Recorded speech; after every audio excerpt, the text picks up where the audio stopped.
Hello everyone, welcome back. Thank you so much for joining me here today. So, what I thought I would do for you guys today is I have no, at the moment, I don't know what it is. I just have no creative kind of juices going at all. I don't know what it is. I don't know if it's just this week, whether this kind of lockdown has got me like, but I don't know. I don't know. So, what I thought I'd do for you guys today is a story time video. And this story is going to be, you can probably tell from the title, is about when me and my friends used to live next door to a brothel. And it all kind of escalated to this one point, which I'm going to talk about today. So I'm going to do a story time with you. Just get ready with me. Kind of, I've done my skin already because my skin is awful. And I'm trying not to reapply and unapply? Remove. So I'm gonna kind of leave my skin. I don't know if you guys know this about me, but I despise summer. I detest summer. I hate it. It devastates me when summer comes around, when the clocks go back or forward and it starts to be light at 5 o'clock in the afternoon. I get this sinking feeling of summer's coming. I hate being hot. I hate sweating. I hate people having a good time outside. I just don't like it. I love the cold. I love the rain. I love storms. I love darkness. There's something cozy about it. The clothes are nicer. The candles are nicer. Christmas, Halloween.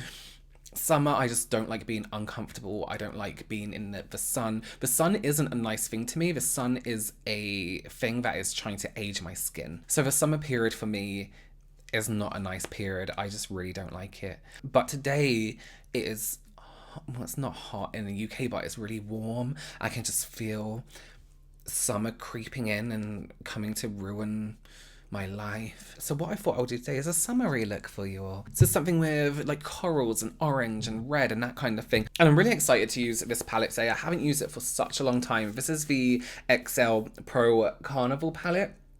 From Stacey Marie MUA, who's an incredible makeup artist, and Be Perfect Cosmetics. Be Perfect Cosmetics are an incredible brand. Their eyeshadows, if you want a brand that can just guarantee their palettes are going to be worth the money, not that they're expensive in any way, it's a great brand to go for, but just look at this. All right, so let's just get into it today. So as I mentioned before, me and my friends used to live next door to a brothel. We didn't realize it was when we moved in, but this is sort of how we found out and how we came into contact with one of the lovely workers who worked in the brothel. So when we were, I can't remember how old we were. This was many, many years ago now. Maybe, 5, 6, 7. I want to say 7 or 8 years ago. But basically, we used to live in London. We lived in the south of London in a place called Tooting Broadway. And it was great. It was a great little street. Well, it wasn't. It's dodgy. There's a film called Gangs of Tooting Broadway. And basically, we lived down this road, and it was ideal because right up the end of the street on the corner, there was a Nando's, so we could walk there. So we all moved in together. It was me, my twin brother James, who all know, and 2 of our other friends, 1 female, 1 male. And it was like fine. The day we moved in was kind of a big fail. We got there and the landlord, it was a private landlord, so we didn't go through an agency. That's a big mistake anyway. Hadn't had the place cleaned and it was kind of messy. We kind of got there, the furniture was crappy, the windows were all dirty, and it was like him and I think it was his niece who was about 12, and she was just sitting on the sofa while he was cleaning out the fridge. But it was a really, really stressful day. We were all kind of pissed off. We were all kind of like, have we made the right choice? Because this place is a dump. It was the worst house I think I've ever lived in. But eventually places become your home and you get used to stuff. And we moved in some of our own furniture. We cleaned it properly after they left. And it was all absolutely fine. Anyway, this landlord turned out to be a bit of a dickhead anyway. It was nice. We all settled. Things started to happen that were a little bit strange. Like, we would see people approach our front door but not really come to a front door. People would walk past the house once or twice and keep looking and would be a little bit unsure. But then also at the same time, next door we would hear the door would knock a lot. There would always be random people just pulling up, going into the house, and then leaving. We would also occasionally, we started to get random men knocking on the door. So they would knock on the door and we would open the door and they'll be like, is this something? And we could never understand what they were saying or hear what they were saying. Maybe it was like a code word they were given. And we were like, no, no. And it got to a point where we kind of were a little bit concerned because the girl that we lived with, her room was on the lower floor. So the window faced out into the street. And we were getting a little bit concerned because we were like, we can't have one of our friends sleeping downstairs with all these like random people knocking on the door. It's a little bit concerning. Like, what if she's not safe? And we're all upstairs, you know? What if something happens one night and we don't hear?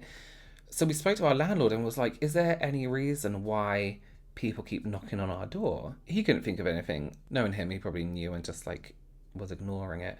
But anyway, he couldn't think of any reason why this would be happening. I'm going to do a cut crease, so I've taken the colour like quite high up. So as I mentioned, we were kind of getting concerned, and it got to a point where I remember one day I was like just generally cleaning the house. I like to have a good clean.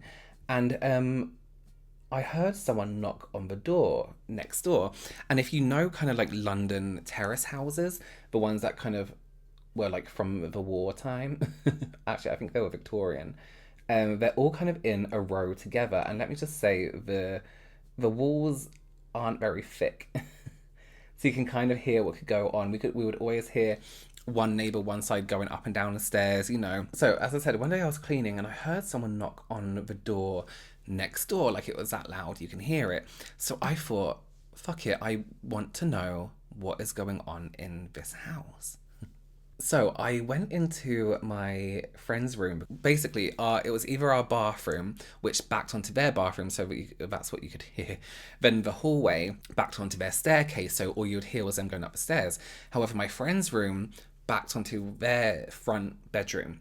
So I pressed my ear against the wall. And this is the conversation I heard. Well, it wasn't really conversation. I basically heard sex noises, man and a woman, and then after a good, 2 minutes, I heard a female voice say, "You can just leave the money on the side." Which I was like, okay, now this all makes sense. This completely makes sense. Why we've had so many like men knocking on a door and looking confused.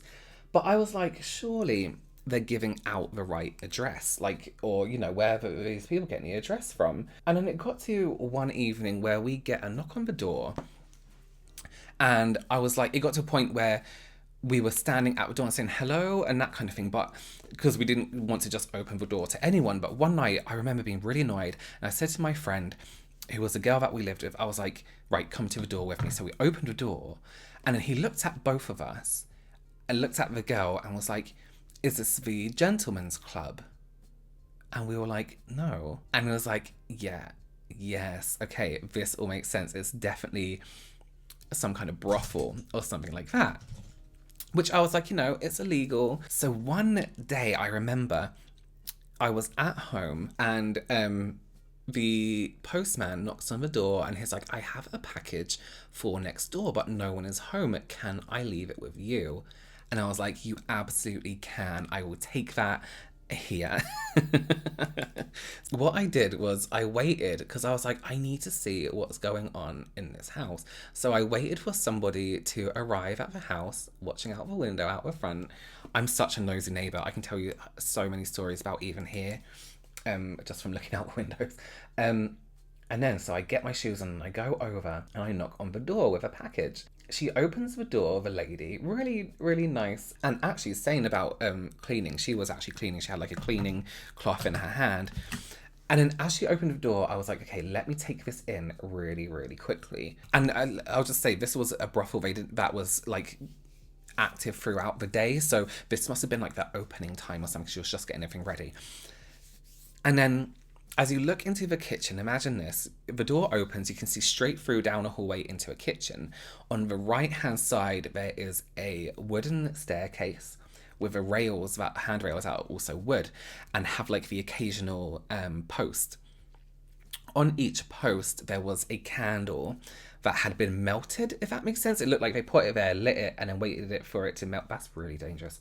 Melt, so it gave this kind of like dripped kind of effect. And all the candles were lit and it was all dripping. And I was like, yeah, this is definitely a brothel or like a vampire cult. So I gave her a package. It's like, oh, thank you. And then, you know, left, whatever. I'm just going to do my cut crease, but I have to concentrate. So it's going to skip to me with the cut crease. So yeah, that was that. So we still kept getting like more and more people knocking on our door, being like, oh, gentlemen's club? And, you know, we'd be like, no, next door. So let me show you this picture. I was walking home one evening and my brother had this lamp in his room. And it was, you know, like, it was a statue of David where it's that naked guy, but it was pink plastic and it was like just the head. And it kind of filled the room with like this pink glow, which was cute. And then my friend, these were both the bedrooms at the front of the house. And then our friend had like this kind of like vintagey kind of feel to his room. So he had one of those old green like office lamps, you know, like you know, they kind of look like bank lamps where it's like a green top. So it kind of filled his room with like a green kind of glow. So as I was walking home one day, I was walking back and I looked up at our house and I just thought, I'll put a picture here. And I was like, no wonder people think that we are the brothel. This is what the front of our house looks like. And then next door is the brothel. So we kind of, in a way, it feels like we kind of like set ourselves up there. So kind of moving forward in time, everyone was out and it was me and my roommate, the guy with the green lamp in his room, and we were watching Green Lantern, surprisingly. And I always remember we were watching that because I just always remember this this evening, and it was at night. It was quite late, and everyone was out apart from me and him. And we hear like it was the loudest knock I think I've ever heard in my life on next door's door, and it was like in films where they're like, "Please open up," you know, and that's what they said. So being, you know, the nosy neighbours that I said we were, we go up to his room, which is at the front of the house, and we see all these police cars out the front, and we're like, oh my god, this is it. So we were watching, just waiting for, you know, like someone to be pulled out of the house or something like that. And then we hear our door slam in our house, and was like, oh, you know, one of them must be home. But it was the back door, and you could easily recognize the sound of a back door versus the front door opening. I know it sounds weird, but you know, in your house you get familiar with all the sounds. So we're like, wait a minute, that's really, really weird. So we walk downstairs, and in the middle of our living room, our house is set in a way where, like I mentioned, it was like a terrace house, so all the gardens were connected. And then they backed onto other gardens and all the houses were together. So like, for someone to have to come through a back door, that's impossible. They would have had to be in our garden. So we go downstairs, and in the middle of our living room is this random woman. And we were like, I remember we're from the top of the stairs, not thinking anyone, you know, we thought it would be one of our housemates. We're like, hello. And she just goes, hi, it's me.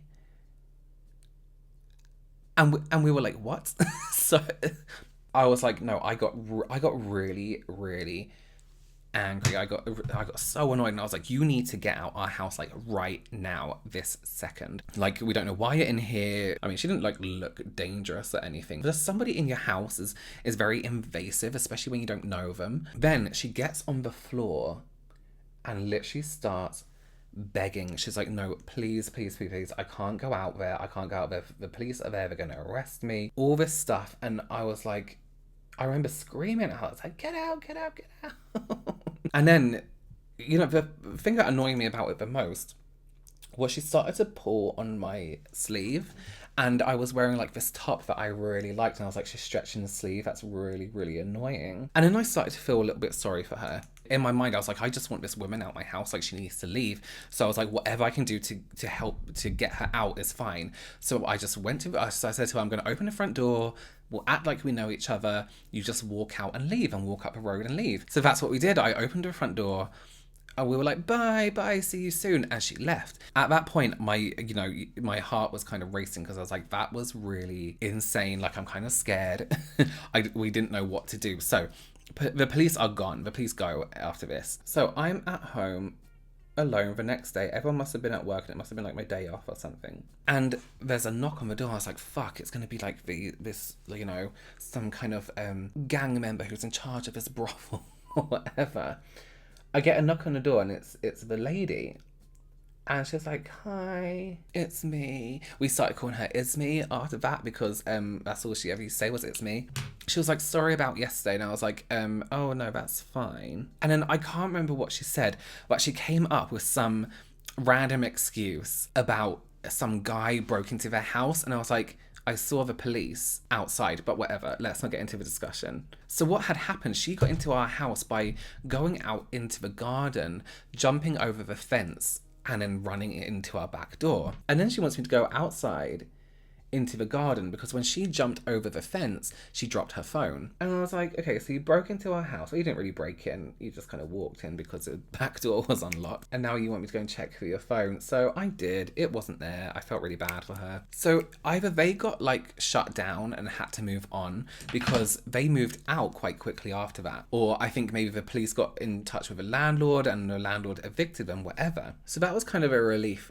No more random people knocking on our door at night, because that was one of the most worrying things about living there, was having people knock on your door, apart from the mice that we also had living in the house. That was probably one of the worst things. But this landlord must have been dodgy, because not long after, and I literally mean the week after, we noticed similar kind of activity going on, people kind of looking at the house, walking past a few times, not really knowing what would happen. And then after watching for a little while, we kind of noticed that there'll be people outside in their cars. There'll be people waiting across the road. It was like a waiting room out there. And it kind of looked like a kind of one in, one out kind of situation. And they were definitely dealing drugs or something. The landlord must have had some deal where he was like, yeah, you pay me more rent, and then I'll get all the shit sorted for you. Also, the guy who lived opposite us always used to throw noodles into the street for some reason. One time we went on holiday, and when we came back, the landlord was storing an oven in our hallway. So he was a bit dodgy, but to be fair, we always would lock ourselves out, and then he would always come and give us the key. One of the great things about that house was you could leave stuff out the front, and you could guarantee it'll be gone within a few hours. Somebody would take it. So if you didn't want a pair of shoes, or you didn't want drawers, or there was a box in your house that was taking up room, you could leave it outside and guarantee that somebody would come and take it away. All right, guys, well, that is my whatever look I was doing, brothel next door look. I've gone for quite big bold colours, a little bit of glitter on the inside corner there. Do I darken up the outside? No, I don't want to darken it up. Anyway, I hope you enjoyed that story. I would love to know if you guys have any weird neighbour stories. That would be amazing. Just so you guys know as well, me and my brother do have a podcast coming out soon. It's called The Double Cleanse. You can follow us on Instagram at The Double Cleanse Podcast for updates. It hasn't launched just yet, but you can follow us there and we'll let you know when it launches. We also ask questions that we like to discuss on the podcast. So if you want to be part of a conversation and be involved in the podcast yourself, then head over there. Don't forget to subscribe and give this video a big thumbs up if you enjoyed it, and I will see you very soon. Bye. Bye.